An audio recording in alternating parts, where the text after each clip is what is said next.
Hey guys, this is Shadsoft7 here with a brand new review. For today we take a look at Sonic All-Stars Racing Transformed for the PS3, the sequel to the excellent Sonic SEGA Allstars Racing. How well does this sequel hold up? Does it race to win, or does it need a pit stop? Well, let's find out. The gameplay for this game is at first glance like any other kart racer, but it adds its own twist to the formula to make for a fleshed out and enjoyable experience. There are 3 different modes of racing for this game. You have karts, boats and planes. You start out the race as one vehicle, but when you pass through these transformation gates, your vehicle transforms, and each vehicle has its own distinct different playstyle. Karts are the game's basic driving engine, allowing you to accelerate, drift and boost your way to victory. Boats rely more on wave physics as you move on the water, so steering can feel a little heavy at first, but with enough practice and anyone who has experience with Wave Race 64 should be a pro wave rider in no time. And planes adopt flying controls, allowing for more freedom of movement, and you can also roll and flip, which is useful as an evasive move for dodging weapons, or if you can roll just before hitting a wall, the game rewards you with a wrist boost. Feel like a daredevil? Well, this way it pays off. Transforming from one vehicle to another is swift and prompt, meaning that it never breaks the flow of a race. Inevitably, this can be hard for newcomers who suddenly have to adjust to a new style of play, but with enough practice you can know when you need to transform and how all vehicles handle, and it's awesome once you get used to it. The game offers a number of different modes of gameplay. You have the standard single race, which lets you take to the tracks of any race course you've unlocked. Time trial, which basically just get the fastest lap time and try and beat all the staff ghosts. Grand Prix is racing in 4 races and you have to come first overall. The newest addition though is the World Tour mode.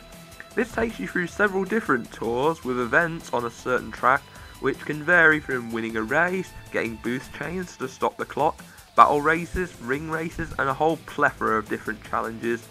As you beat the events you earn stars depending on the difficulty level you play at. 1 star for easy mode and 3 stars for hard mode, etc. Progressions is done in such a way that you don't have to worry about the higher difficulties at first, but as you go on and the unlockables get more expensive, eventually you'll have to step up your game. This mode proves to be a lot of fun and is hugely replayable to try and unlock as many stars as you can. The game also includes multiplayer, both local and online. Local multiplayer lets you race with up to 4 friends or do battle games. What's cool about the online multiplayer is you can have multiple people playing from the same console, so your friend can join you in the same game. The online here was easy to get into and find a race, and the races themselves are lag free. It's overall good fun. Some of the characters from the first game were axed, but to be honest I don't think characters like Big the Cat were a huge loss really. New faces here include Gum, Knight, Gilius Thunderhead, and probably best of all, Wreck-It Ralph from the upcoming Disney movie of the same name. Probably the weirdest new addition though is Danica Patrick, who I thought at first was a character in Daytona USA, but is in fact a real life race car driver. Okay. But anyways, each character has their own traits in speed, handling, boost, etc. But the more you play with a character, the more XP you get for them. And when you level up a character, you unlock a new mod for them that slightly alters the stats, i.e. it improves their handling at the cost of reduced speed. Perhaps one of the biggest things that this game improved over the first game is the challenge. The difficulty levels in this game offer that perfect blend of being approachable for beginners but challenging for experts. It starts you out slow but motivates you to improve more, and the AI itself is now smarter as they actually do drifts and stunts in order to get boosts, but you can even up the odds by collecting tokens during races that can be spent in the casino to try and win bonus chances. The weapons roster for this game is also another improvement, as it offers much more balance than any Mario Kart game ever has. On paper, one would assume that the homing drone would be a more effective weapon than the straight shot ice pellets, but whilst the homing drone is easier to use, it's slower and easier to dodge, and the straight shot weapons have good speed and range to it, so it makes you want them more and it helps improve your aiming accuracy whilst driving. As for weapons that mark out first place players, in place of the undodgeable blue shell in Mario Kart is the swarm of giant bees, which can actually be evaded with good driving skill. Even the all-star moves, whilst powerful, aren't so overpowered that they shoot you from last to first. So here, races are now more based off driving skill, which I like much better over the elasticity of the AI from the first game. The game's other big improvement is in the tracks. Here they managed to base the tracks off a great amount of their games, like Afterburner, Jet Set Radio and Golden Axe. There are actually only 3 Sonic courses this time.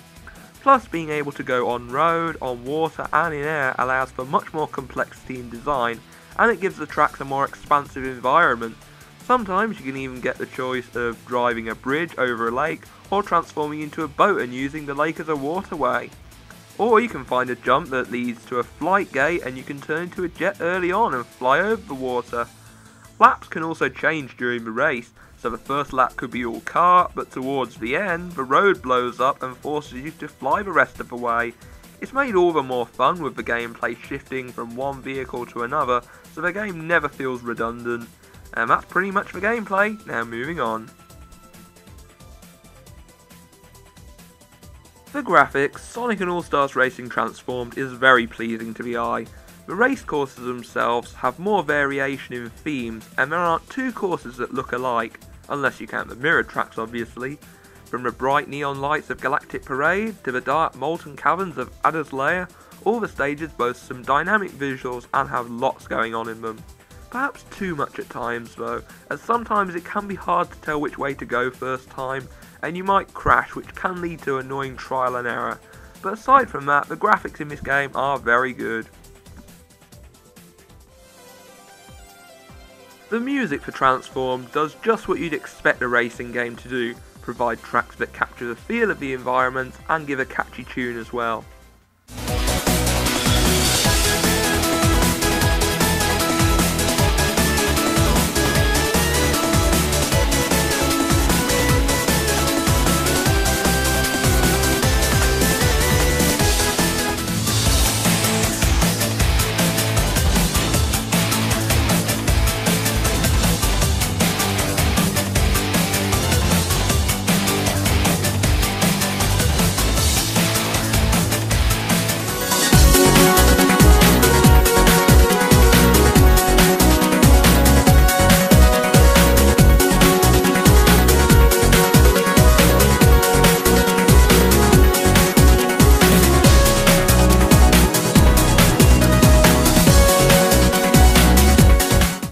Sound effects are appropriately used for the car revs, to the boosting and the weapons, it all sounds good. Voice acting, there's not much to say, for it's basic, repetitive and not a big part of the game. One thing that may disappoint some and relieve others is the lack of the commentator from the first game. You still get an announcer if you pick up a weapon or achieve something in a race, but it's a shame that that's all the commentary you get, as I personally found him to add excitement to the races in the first game.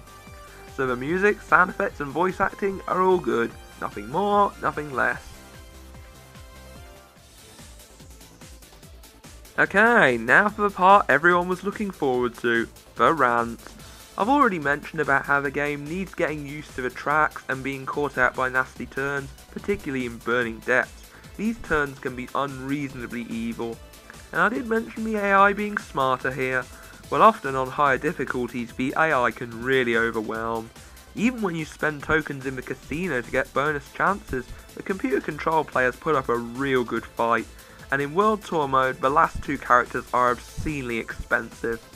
So if you're up for a good meaty challenge, go ahead and try and unlock them. For anyone who just plays this game for fun and parties, yeah, you're going to have to settle with not unlocking every character. I also wasn't keen on the traffic attack challenges, as on higher difficulties the amount of waves you had to clear were 12 or even 16. Make so much as one mistake and you might as well start all over again. Getting these done just felt like a chore and you'll be begging for a super glove all the time. The only other problem I have is that the air drifts could sometimes be annoying to pull off. For now, ranting over. Overall, Sonic All-Stars Racing Transformed is a truly awesome racer. Whilst the first game borrowed heavily from Mario Kart, this game strives to be different and massively succeeds. The dynamic tracks, constantly shifting yet smoothly flowing gameplay, and addictive World Tour mode to ensure that you don't need to be with friends to enjoy the game are only a few aspects that make this game an essential purchase. Whilst some aspects of the game's design may throw people off the first time, it's not enough to ruin the great experience you'll get with this game. Sonic All-Stars Racing Transformed is easily the best Sonic racing game out there, and Sonic fans and racing game fans will lap this up. All I've got left to say is Mario Kart U is going to have to do something extraordinary to match up with this. And so, Tom's final score for this game? 9.1 out of 10.